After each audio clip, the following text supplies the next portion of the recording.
Okay, so today we're going all the way to Côte d'Ivoire Ooh, Côte d'Ivoire. to take a look at their digital plan for growth. Yeah. And this is a really interesting plan from a government that's trying to think about how to leverage technology Right. to make life better for people all across the country. And we're going to really deep dive into this. You brought the digital plan for growth document. Yeah, straight from the source. Straight from the source, yeah, to see how they envision Hmm. using digital tools to transform agriculture and governance and citizen engagement. Exactly. And our mission today is to really dig into this plan, Yeah. pull out the most interesting and important aspects, and really focus on how it's designed to create real, practical Yeah. improvements for people there. Real impact for people. Real impact, yeah. Yeah, And maybe start some thoughts for you listening about similar possibilities in your own for sure. areas of the world. Yeah. Okay, so let's unpack this. Let's do it. At the core of this digital plan for growth Yeah. is a really interesting central idea. Yeah, it's fascinating. They're deploying AI-powered chatbot platforms across different sectors. Mm. So they're looking at using this technology to strengthen agriculture, improve public governance, and increase citizen engagement. And the goals are substantial. Yeah. They really want to move the needle in all those areas. But what Yeah. really caught my attention was the emphasis on Mhm. making these tools scalable and inclusive. Yeah.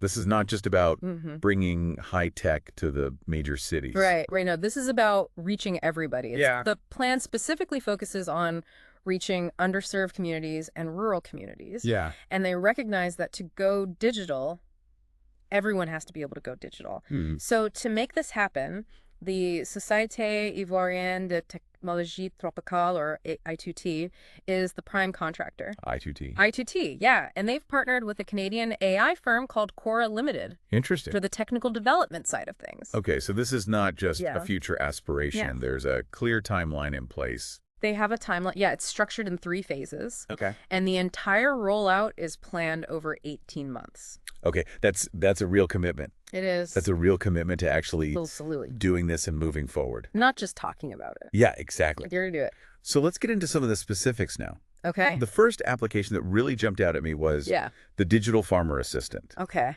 Tell us more about how this is intended to support the agricultural sector. Yeah, the agricultural sector is so important in Côte d'Ivoire. Hugely important. And this is a prime example of how they're targeting innovation where it can have the biggest impact. Yeah. The digital farmer assistant is essentially a chatbot designed to give farmers tailored advice Okay. right when they need it. Mhm. And what's interesting is that they recognize that simply providing information isn't enough. Yeah. Multi-channel access is key. Right, because not everybody has the same Right. level of technology. Yeah. So how will this assistant actually reach the farmers on the ground? So the chatbot can be accessed through SMS, Okay. via WhatsApp for those who have smartphones, Mhm. and even using voice commands for those individuals who may have lower literacy levels. That's great. So they've really thought this through in Yeah. terms of accessibility. Yeah, and it operates in both French and local languages too. It does. It does. So they've really thought about this. They have. So what kind of information can a farmer get? It's quite comprehensive. Like what are we talking about here? So farmers can get timely information on best planting dates, Okay. for their specific region advice on which crops might be suitable, Mm. for their land and guidance on how to identify and manage pests and diseases. Okay. They can also get recommendations on fertilizer, use best practices for irrigation, Mm-hmm. up-to-date weather forecasts, and even real-time market prices for their crops. Wow. So that's Oh, that's a lot of really important information Yeah. right there. Mm. And for a smallholder farmer to have access to that kind of knowledge Right. could be transformative. Absolutely. It empowers them with knowledge that can lead to better yields and more informed decisions about what to plant and when to sell. Right. And plus, it reduces their reliance on agricultural extension officers who can often be stretched thin. Yeah. So this provides a constant source of expertise. If we connect this to the bigger picture, it also supports the adoption of climate-resilient farming practices. Which is increasingly critical. Exactly. And it boosts digital inclusion in rural areas. Absolutely. So it's a win-win. Okay, let's shift gears a little bit now Okay. and look at how the government itself Yeah. can utilize this technology. Okay. Tell us about the Agricultural Policy Advisor for government officials. Okay, so this is where the analytical power of AI comes in. Okay. The Agricultural Policy Advisor is an AI tool designed to help policymakers make more informed decisions. And it can actually simulate the potential effects of different agricultural policies. Policy simulate. Policy simulation. That sounds incredibly powerful. It's powerful stuff. Can you give us a sense of like, Yeah, so that works. It can generate detailed reports. It can model potential budget outcomes based on different policy choices, and it can even assist in the drafting of documents. wow. What's particularly interesting is that it integrates data from a wide range of sectors: Like what kind of sectors? agriculture, finance, environment, and trade. Wow. So it allows for a much more holistic understanding. Instead of just relying on intuition or potentially Right. subjective advice, They have data they have data. to back it up. Yeah. So this enables evidence-based policy development, which should lead to more effective governance. In the agricultural sector, it also reduces reliance on external consultants, Which can be costly. which can be costly. Time-consuming. Yeah, time-consuming, exactly. Bureaucratic. It cuts through some of that red tape as well. Yeah. And by providing a centralized source of analysis, it improves coordination between different ministries. It does. And it strengthens their position in international negotiations. Right, they can use this data. Because they can point to the data. Exactly. Yeah. Powerful stuff. Now let's delve into a more complex, Okay. but incredibly important Yeah.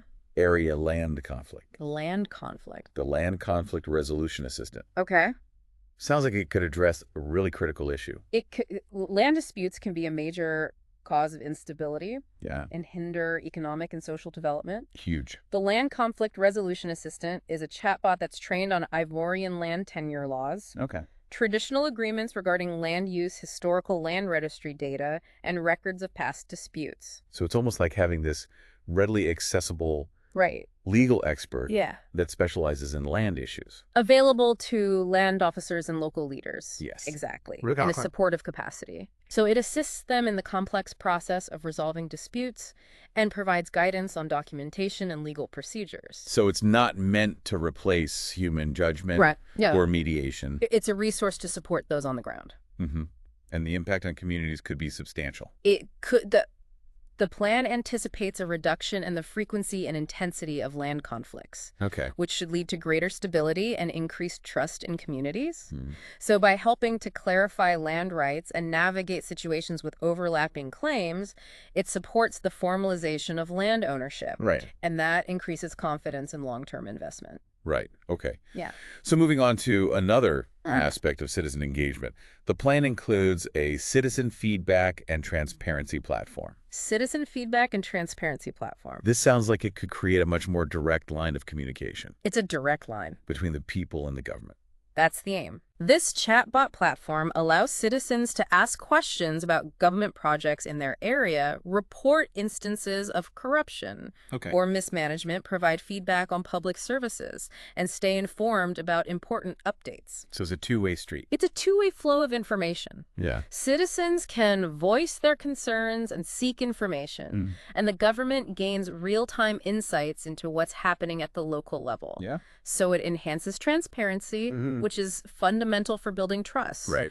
It gives the government real-time visibility into public sentiment. Okay. Any issues that are arising with service delivery, so they can identify inefficiencies Right. and then make improvements. And it encourages civic engagement. It does. Okay, another critical element for the agricultural sector is the agricultural supply chain monitoring tool. Okay, this is all about logistics. Yeah. And ensuring that things get where they need to go. Yeah. This is a back-end chatbot system that's integrated within the agricultural logistics operations. And its main function is to track the distribution of essential agricultural inputs like fertilizers, seeds, machinery. Okay. And it utilizes geospatial data delivery logs and farmer feedback to monitor the entire supply chain. So it's not just about knowing where things are. Right. It's about getting confirmation that things are Exactly. arriving at the destination. Yep. And that they're being used appropriately. Yeah. So this improved traceability and accountability is crucial for preventing mismanagement and corruption. Right. It also enables the early detection of any bottlenecks or shortages Okay. in the supply chain so Yeah. you can intervene. Yeah. So it's all about Yeah. maximizing efficiency, Maximizing efficiency, minimizing waste. minimizing waste. Yeah. Yeah. Now let's turn our attention to the future. Okay. the Youth Agribusiness Education and Engagement Assistant. Ooh, I like this word. Aims to get young people more involved in the agricultural sector. Yeah, this is a great initiative. Yeah. So the chatbot provides educational content designed for both rural and urban youth, and it covers a range of topics like agribusiness development, entrepreneurship skills, financing options, how to use digital farming tools, and even information about government programs. So the goal here is to sort of shift the perception of agriculture among young people. Exactly. It's not your grandfather's farm anymore. Exactly. It's modern, it's high tech. It's the future. It's the future. Yeah. And it's a viable career path. Okay. So the plan hopes that this initiative will reposition agriculture as an attractive career option, which in turn can address the issue of urban migration by creating opportunities in rural areas. Yeah. So it's about cultivating a new generation of agricultural innovators and supporting the government's objectives of job creation and youth empowerment. That's great. Yeah. On a more serious note, the plan also addresses the issue of child labor with the Anti-Child Labor Surveillance and Support Tool. This is a really important component, particularly when we're talking about cocoa. Yeah. Côte d'Ivoire's cocoa industry. So this AI chatbot is designed to be used by NGOs, social workers, and community leaders who are working to combat child labor. It assists them in collecting data on child labor risks. It helps to flag potential violations based on criteria, and it recommends appropriate interventions. So it gives these people who are doing this really important work better tools. Better information, better tools. To actually carry it out. Yeah. Yeah. So this provides real-time visibility into areas where child labor is a risk, which helps Côte d'Ivoire comply with international standards. Yeah. It enables more targeted interventions. Good. It builds credibility for the country's exports in the global market. So it's about both upholding ethical standards and also making sure that their products meet the expectations of the international market. Okay, so now for those at the highest levels of government making these critical decisions, there's the centralized AI dashboard. This integrates everything. Yeah, for government decision makers. Yeah, it's a high-level AI assistant for ministers and other senior officials. This chatbot can summarize vast amounts of information, including agricultural trends, budget reports, project evaluations, even data from satellite imagery. Wow. And it can translate documents and generate briefings. So it's designed to give leaders those quick, easily digestible insights. Easy to understand insights without having to go through all the data themselves. So this streamlines decision-making at the highest level.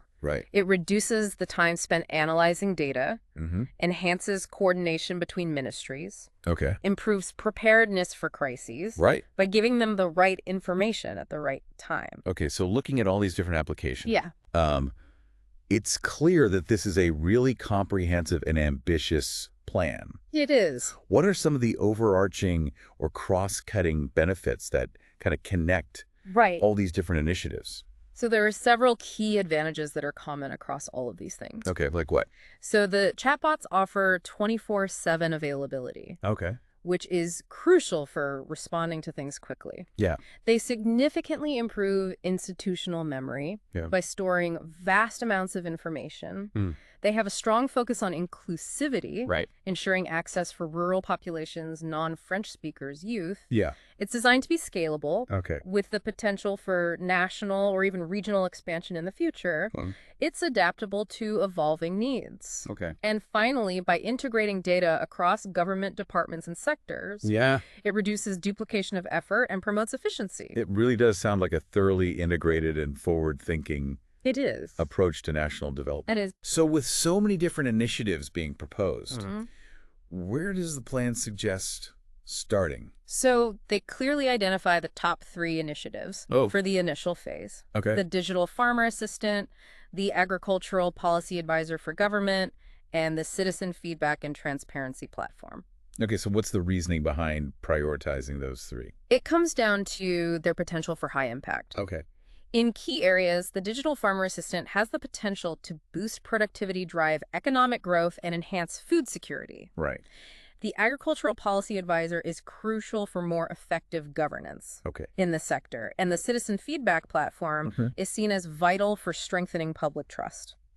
Yeah, okay. And what's the timeline for actually getting all of this off the ground?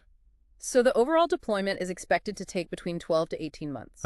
And it begins with an initial pilot phase where the core technologies are tested and refined, and then they'll move to national scale up, where those successful pilot programs are rolled out across the country. And the final phase will focus on integration and a long-term sustainability plan.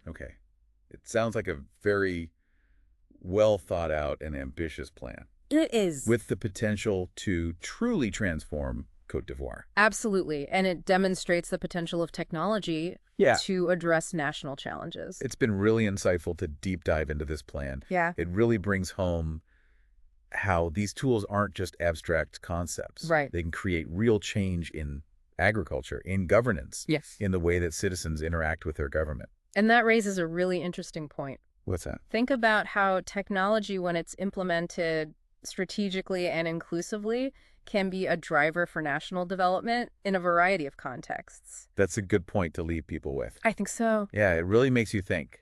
It does. About the possibilities in your own areas. Exactly.